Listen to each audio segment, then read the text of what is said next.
할렐루야. 오늘 참 좋은 날입니다. 하나님께서 오늘 또 우리를 사랑하셔서 우리에게 하나님의 영을 내려주심으로 인하여 그 영의 이끌림을 따라 오늘 거룩한 주일을 주의 전에 나와 예배를 드릴 수 있도록 인도하셨습니다. 하나님께는 영광이요 우리 모두에게는 하나님의 은혜와 은총을 충만히 받아서 우리가 한 주간 일상에서부터 하나님의 나라를 누리며 또 전파하며 또 영원한 하나님의 나라를 꿈꾸며 믿음의 길을 한 걸음 한 걸음 담대하게 나아가는 우리 모두가 되기를 주의 이름으로 축원합니다. 누군가가 19세기를 자유의 세기다라고 그렇게 표현한 바가 있어요. 자유를 위해서 온 세계가 19세기에 투쟁을 했다는 것입니다.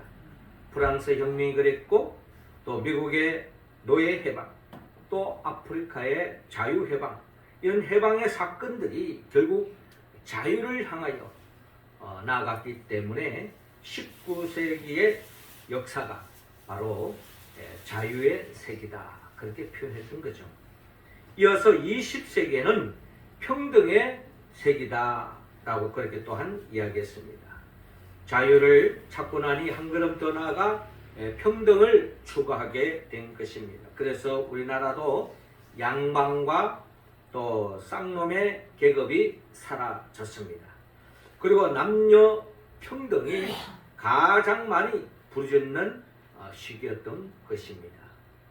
그래서 20세기를 평등의 시대다, 세기다 그렇게 이야기한 바가 있는 거죠. 그렇다면 오늘 우리가 살고 있는 이 21세기에는 행복의 세기다 또 그렇게 표현하는 사람이 있어요.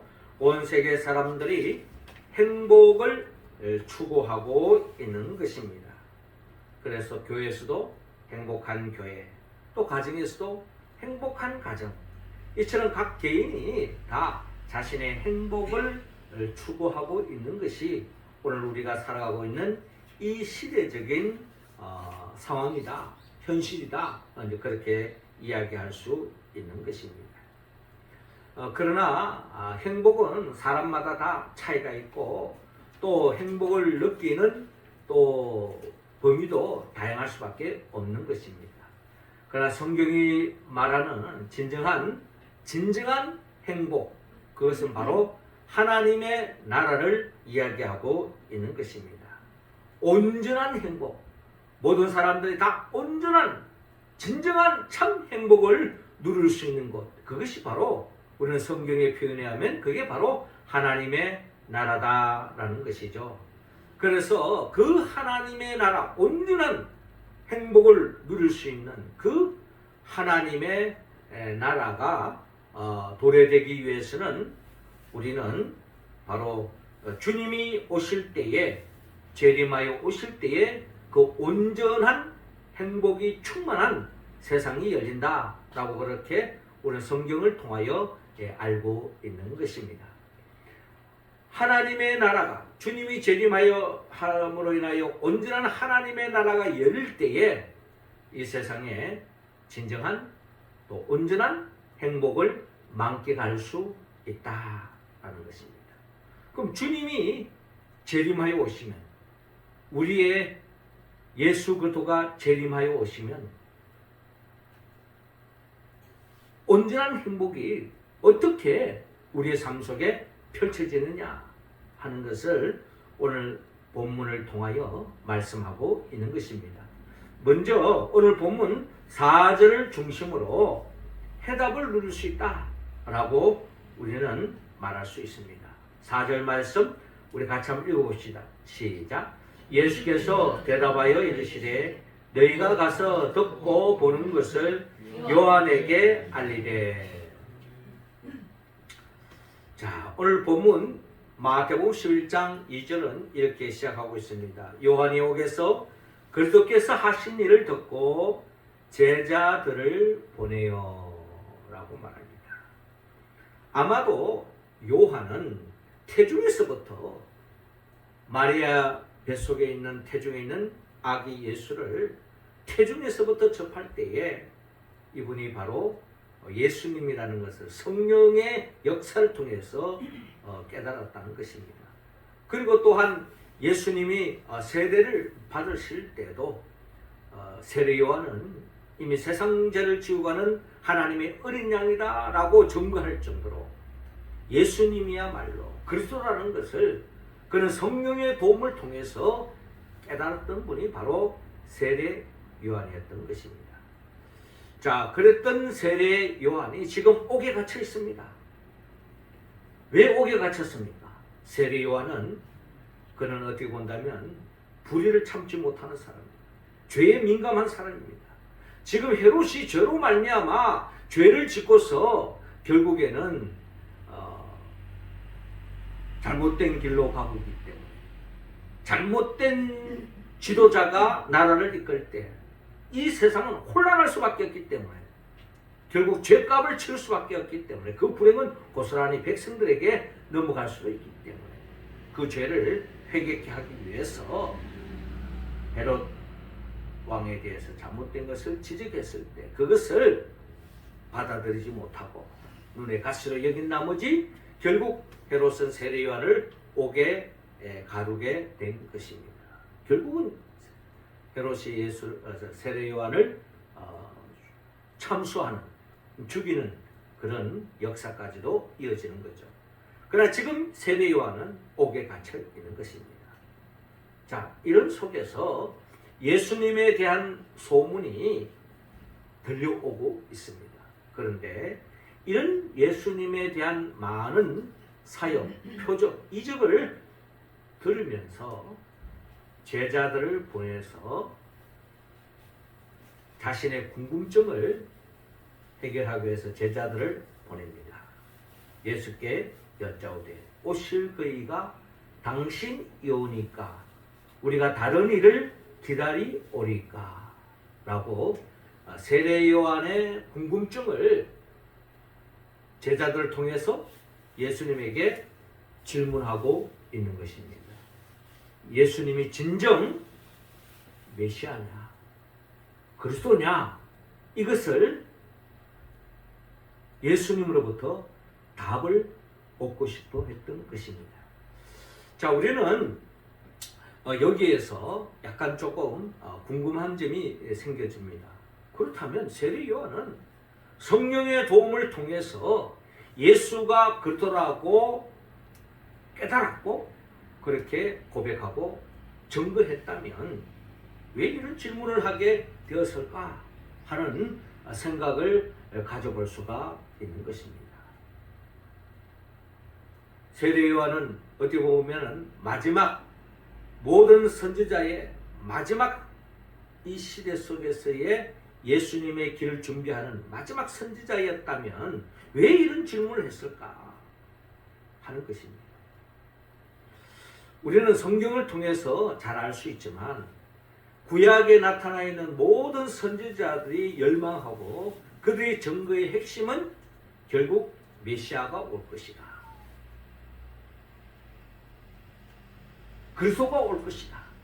그분이 오시면 이 역사의 모든 얽혔던 것들이 다 풀어지고 해답을 찾게 되어지고 모든 문제가 해결되어지고 덮는 잃어버린 하나님의 나라를 에덴 동산의 기쁨을 다시 누릴 것이다 하는 것이 바로 선지자들의 줄기찬 하나님의 계시를 받아서 깨달았고 그렇게 증거했던 것이 바로 선지자들이 증거했던 복음의 핵심이었다는 것입니다.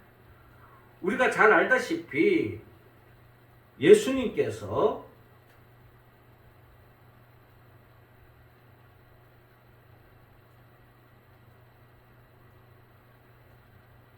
이런 세례 요한의 질문을 받았을 때 예수님의 대답은 간단했습니다. 너희가 가서 듣고 보는 것을 요한에게 알리되 라고 말씀하고 있습니다. 그러니까 내가 하고 있는 것을 그대로 전해라 라는 거죠.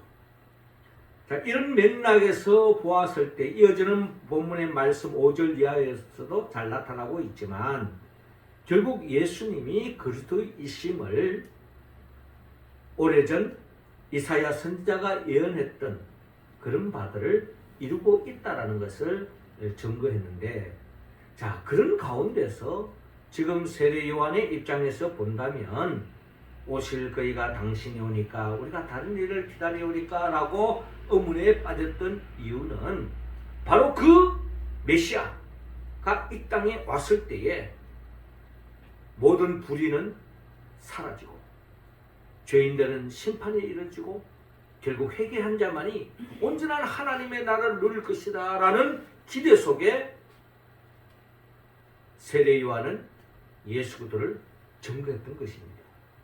자, 그런데 예수님을 가만히 보니까 자신이 그렇게 정의를 외치고 회개를 촉구하고 그래서 지금 감옥에 갇혀져 있다는 겁니다.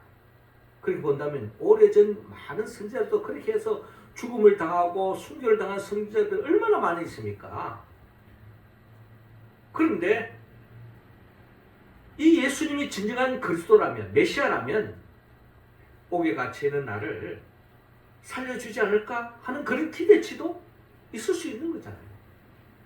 구약시대에 오래전에는 아직까지 예수님이 안 왔기 때문에, 메시아가 안 왔기 때문에 뭐 그냥 그렇게 순교를 당할 수 있지만은 세례 요한의 입장에서 본다면 지금 메시아가 왔는데 이런 상황 속에서 이 땅의 모든 죄악, 악의 무리, 악의 세력들은 다 걸러내고 결국 감옥에 갇혀있는 나를 구원해 줄 거라고 하는 그런 기대도 없지 않아 있었을 것입니다.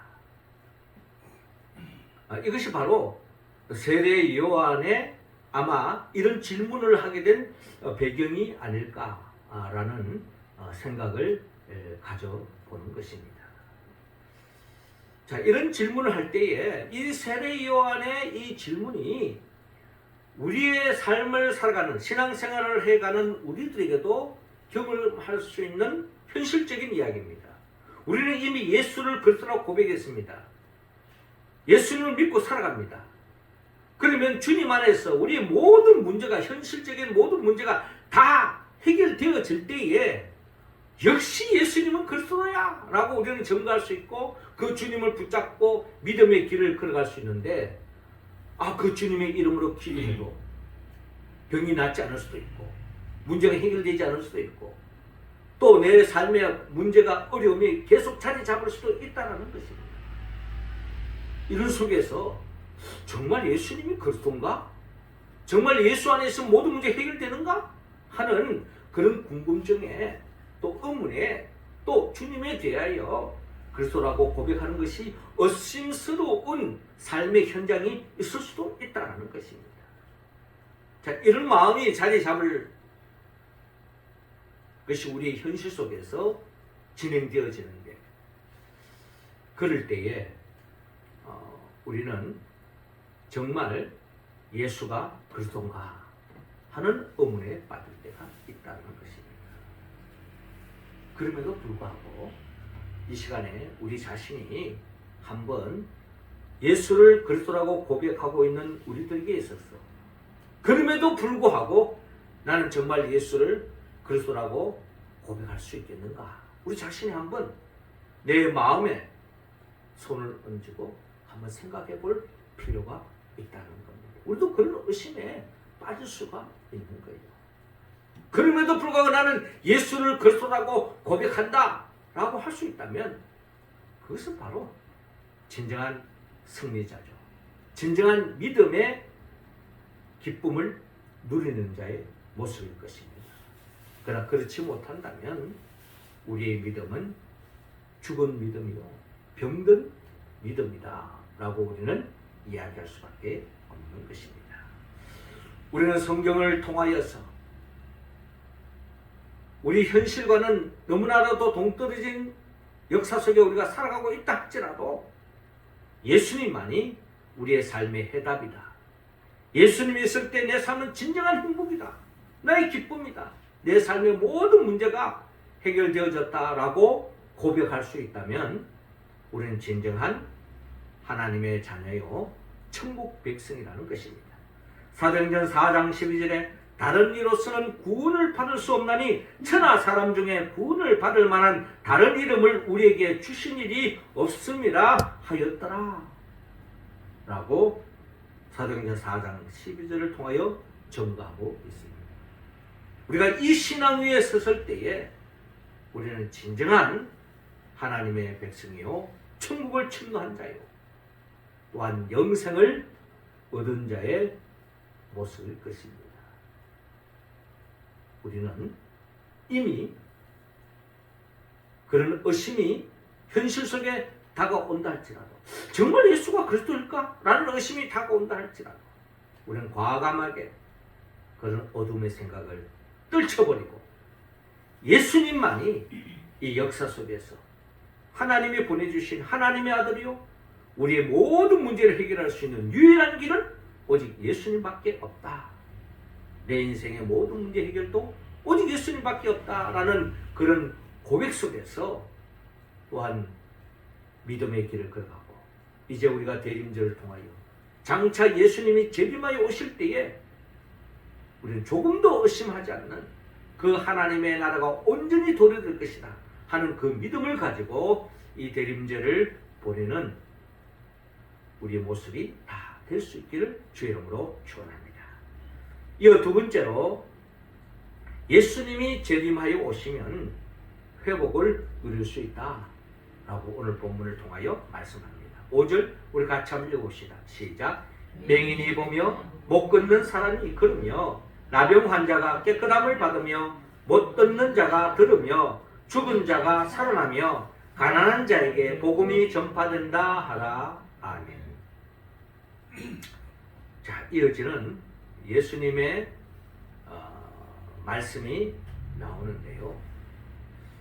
어떻게 보면 세례 요한과 같이 그런 의심의 자리, 정말 이분이 정말 우리가 기다렸던 성령님이 전가하신 그 메시아가 현실 속에서 그대로 메시아로 역사하는가 하는 그런 의문에 빠져 있을 때에 주님께서 구체적으로 말씀합니다.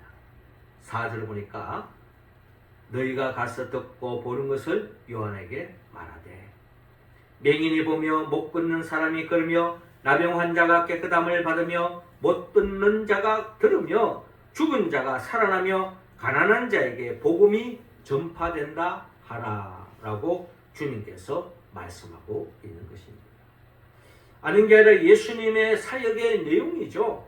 많은 사역이 있습니다만 이 사역의 내용은 일찍이 이사야 선지자가 예언했던 것처럼 이사야 35장 5절에 그때 소경의 눈이 밝을 것이며 기머거리의 귀가 열릴 것이며 그때 저는 자는 사슴같이 뛸 것이며 벙어리의 혀는 노래하리니 이는 광야에서 물이 솟겠고 사막에서 시내가 흐를 것임이라 라고 말씀하셨고 또 이어서 이사야 61장에도 주 여호와의 신이 내게 임하셨으니 이는 여호와께서 내게 기름을 부으사 가난한 자에게 아름다운 소식을 전하게 하려 하심이라.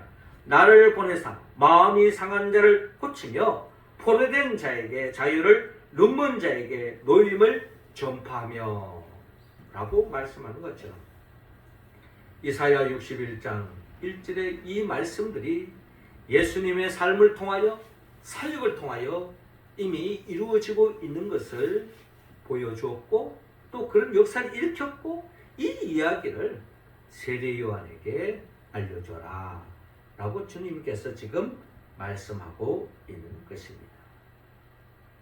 그렇습니다. 예수 그리스도 안에 있을 때에 안전뱅이가 그럴 수 있고 앞을 볼 수 없는 소경이 눈을 뜨게 되어지고 심지어 죽은 나사로가 살아나는 역사까지 일으키신 분이 바로 예수 그리스도인 것입니다. 주님은 맹인이 보며 못 걷는 사람이 걸으며 나병 환자가 깨끗함을 받으며 못 듣는 자가 들으며 죽은 자가 살아나며 가난한 자에게 복음이 전파된다 하는 이 사실을 그대로 알려줘라 라고 말씀하고 있는 겁니다. 이와 같은 역사는 일찍이 에덴 동산에서 누렸던 그 축복, 죄로 말미암아 잃어버렸던 하나님의 나라 그 영생을 다시 되찾게 해주는 역사가 펼쳐지는데 이 역사를 온전히 이루기 위해서 주님은 재림하여 오신다는 겁니다. 그러니까 초림 때는 어떻게 본다면 우리에게 맛을 보여준 거예요. 초림을 통하여서 예수님은 이미 하나님의 나라가 시작되어졌다는 것을 우리에게 증거하고 있는 것입니다. 그러나 그 하나님의 나라는 이미 시작되어졌지만 아직이라는 과제를 두고 있습니다. 그러니까 그 하나님의 나라는 초림 때에 시작되어졌지만 그 완성은, 하나님의 완성은 아직 이루어지지 않았다는 것. 그런데 언제 이루어지느냐? 주님이 재림하여 오실 때에, 그때에 새하늘과 새 땅이 열리면서 온전한 하나님의 나라가 우리의 삶 속에 충만히 임한다는 거예요. 그리고 요한계시록 21장 4절에 모든 눈물을 그 눈에서 닦아주시며 다시는 사망이 없고 애통하는 것이나 곡하는 것이나 아픈 것이 다시 있지 아니하리니 처음 것들이 다 지나갔음이라 라고 말씀하고 있는 것입니다. 언제 이루어지느냐? 주님이 재림하여 오실 때라는 겁니다. 우리는 여기에서 세례 요한이 제자들을 보내서 우리가 기다려야 할 분이 또 있습니까? 당신입니까? 이런 질문을 하게 한 이유가 바로 여기에 있다고 볼 수 있습니다. 세례 요한은 이미 시작된 하나님의 나라를 보았지만 아직 재림 때에 완전히 이루어질 그 하나님의 나라를 보지 못했기 때문에 그는 구약 성경에 말하는 오랫동안 그 메시아는 오면 모든 문제가 해결될 것이라고 하는 이 해답이 초림과 재림의 두 관점에서 봤을 때에 세례 요한은 온전히 헤아리기는 한계가 있었다는 것을 우리는 헤아려 볼 수가 있다는 것입니다.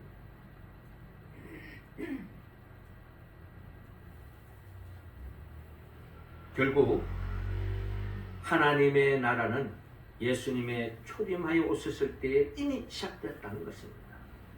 그러나 주님이 재림하여 오시면 이미 시작된 하나님의 나라가 완전히 온전히 이루어진다. 그렇기 때문에 우리는 지금도 구약시대에 초림하여 오실 예수님을 기다렸던 것처럼 이제 완성하러 오실 그 예수님을 우리는 이 대림절을 통해서 주님을 사모하고 더욱더 주님을 바라보고 요한계시록에 나오는 말씀처럼 마라나타 신앙으로 주여 오시옵소서. 주님이 오시면 우리가 그렇게도 꿈꾸는 하나님의 나라가 온전히 이루어질 것이라는 그 기대 속에서 믿음의 길을 걸어가는 우리의 모습이 되어야 될 줄로 믿습니다. 마지막 세 번째로 주님이 재림하여 오시는 진정한 하나님 나라의 행복을 누릴 수 있다는 것입니다. 6절 말씀 우리 같이 읽겠습니다. 시작. 누구든지 나로 말미암아 실족하지 아니하는 자는 복이 있도다 하시니라. 아멘. 이어 주님 말씀합니다. 누구든지 나로 말미암아 실족하지 아니하는 자는 복이 있도다 하시리라. 말씀하고 있습니다. 주님으로 인하여서 실족하지 아니하는 자는 복이 있다. 주님을 믿는 자들은, 예수님이 이 땅에 출임하셨을 때 주님을 믿고 따르는 자들은 주님으로 인하여서 자신의 문제가 다 해결받았다는 것입니다. 문제가 다 해결되어졌다는 겁니다. 그러나 이것은 완전한 문제 해결이 아니었죠. 어떻게 보면 시작된 하나님의 나라를 그들이 보게 해줬고 이분이 메시아라는 것을 깨달을 수 있도록 하기 위해서 주님이 그렇게 사역을 하셨다는 것입니다.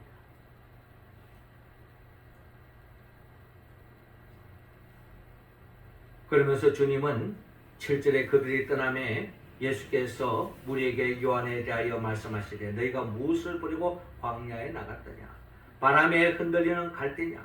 그러면 너희가 무엇을 버리고 나갔더냐? 부드러운 옷 입은 사람이냐? 부드러운 옷을 입은 사람은 왕궁에 있느니라.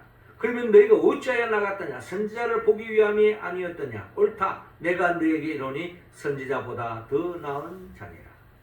기록된 바 보라, 내가 내 사자를 내 앞에 보내노니 그가 내 길을 내 앞에 준비하리라 하신 것이 이 사람에 대한 말씀이니라.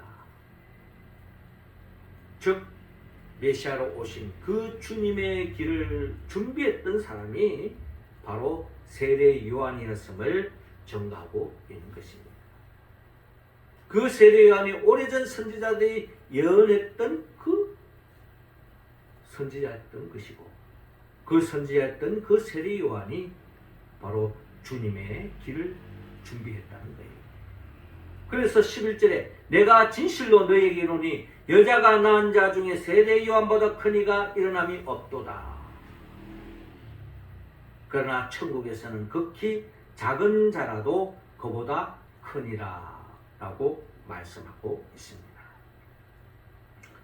한마디로 세례 요한은 진정 여자가 낳은 자 중에 세례 요한보다 큰 이가 일어남이 없도다 하는 이 말씀은 세례 요한은 예수님이 누구인지 진정 알았다라는 것입니다. 그러나 천국에서는 극히 작은 자라도 그보다 크니라 라고 말씀하고 있습니다. 이 말씀의 의미가 뭘까?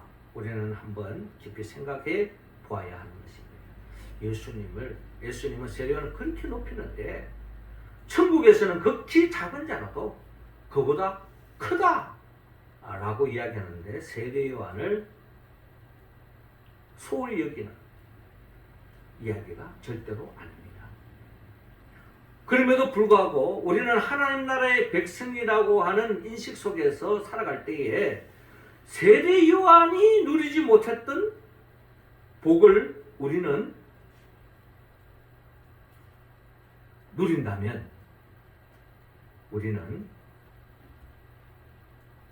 세례 요한보다도 더 큰 복을 받았다. 그렇게 이야기할 수 있는 겁니다.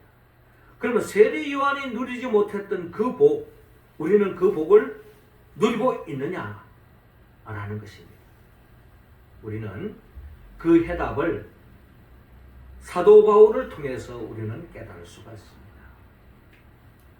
사도 바울과 세례 요한 차이점이 하나 있다면 어떻게 보면 사도 바울이나 세례 요한은 다 예수가 그리스도임을 알았던 사람이지만 사도 바울은 이 땅에 살아있는 동안에 그 하나님의 나라를 미리 맛보며 살아갔다는 것입니다. 이게 바로 하나님 나라의 비밀이에요. 그리고 그런다면 우리도 세례 요한과 같은 세례 요한이 누리지 못했던 사도 바울이 누렸던 그 복을 우리가 누리고 있다면 우리는 한마디로 세례 요한보다 더 큰 복을 받았다라고 그렇게 이야기할 수 있는 겁니다. 하나님은 우리는 그 복을 우리 삶의 자리에서 누리기를 원하고 있습니다. 그렇다면 세례 요한이 맛보지 못했던 진정한 행복은 무엇입니까? 즉 사도 바울이 누렸던 행복이란 무엇입니까? 그것은 바로 우리가 지난번에 나누었던 그 빌립보서 말씀 세미나를 통해서 사도 바울이 고백한 바가 있죠. 내가 궁핍함으로 말하는 것이 아니라 어떠한 형편에든지 나는 자족하기를 배웠노니 나는 비천에 처할 줄도 알고 풍부에 처할 줄도 알아 모든 일 곧 배부름과 배고픔과 풍부와 궁핍에도 처할 줄 아는 일체의 비결을 배웠노라.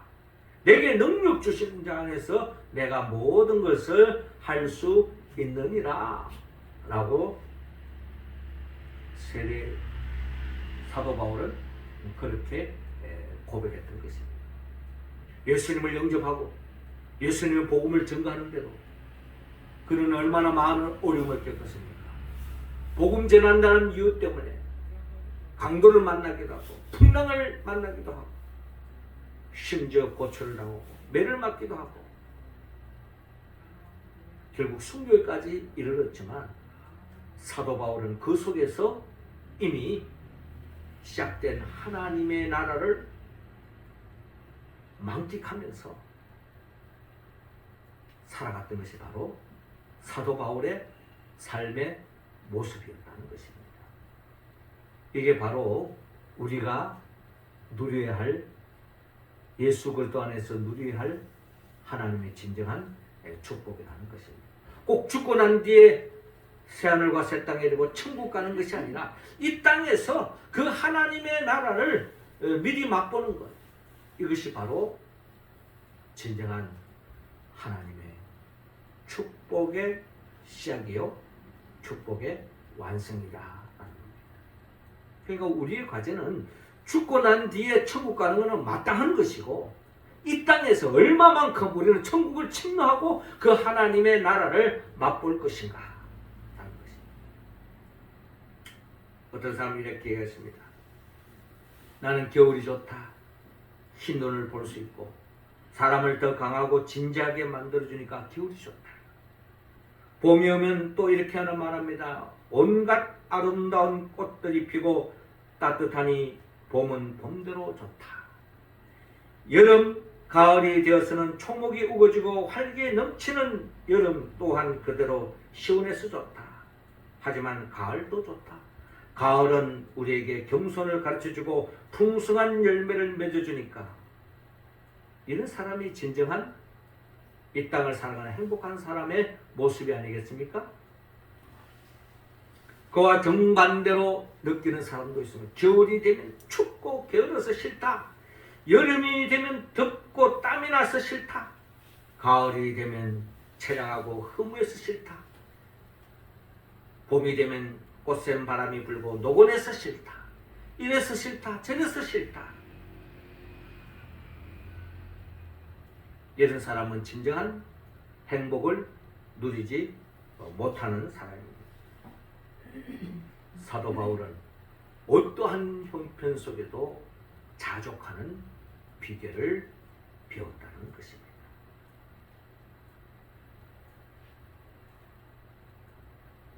고독하면 자유를 누리게 되었다고 좋아하고, 건강하면 일할 수 있다고 좋아하고, 병들으면 조용히 기도할 수 있다고 좋아하고, 하는 일이 순탄하면 만사에 형통하게 해주심을 감사하고, 역경에 처하면 자신을 단련시키고 정화시키게 해주신 하나님께 감사하는 사람, 이런 사람이 바로 주님이 원하는 사람이요 사도 바울이 지향했던 삶의 모습 아니겠습니까?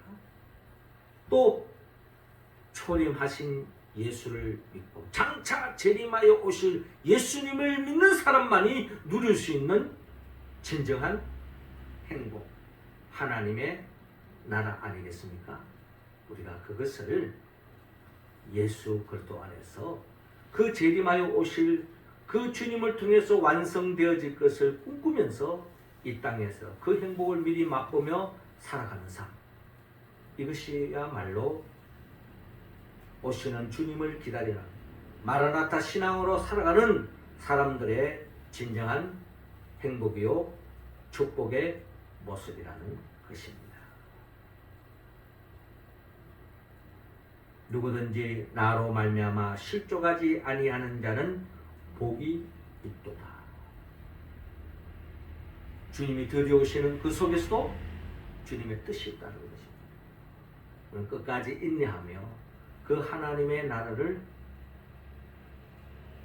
누리며 살아가는 것, 이것이 바로 하나님의 바라는 재림을 기다리는 우리의 삶의 모습이 되기를 원합니다. 사랑하는 성도 여러분, 주님이 재림하여 오시면 성경이 증거했던 그 답이 확정되어질 것입니다. 그리고 모든 것이 에덴 동산으로 새하늘과 새 땅으로 회복되어질 것입니다. 그리고 온전한 행복을 누릴 수 있을 것입니다. 우리는 그 재림을 꿈꾸면서 초림을 통하여 이미 시작되어진 그 행복, 그 하나님의 나라를 우리가 누리면서 살아가는 우리 모습이 다 되어지기를 주의 이름으로 축원합니다. 기도드리겠습니다. 하나님 아버지, 이 시간 우리 한 사람 한 사람에게 성령의 기름을 부어 주옵소서. 그리하여 예수 그리스도만이 우리의 인생의 해답이요 이 역사의 해답이라는 것을 다시 한 번 더 고백하게 하여 주옵시고, 주님이 재림하여 오실 때 온전한 모습으로 회복될 것이며 온전한 행복을 만끽할 것이라는 것을 소망하면서 초림과 재림 사이에 살아가는 우리의 삶의 자리에서 매 순간순간 천국을 증거하며 사도 바울이 누렸던, 그러나 세례 요한이 맛보지 못했던 그 복을 만끽하며 살아가는 우리 모두가 되게 하여 주옵소서. 예수님의 이름으로 기도하옵나이다.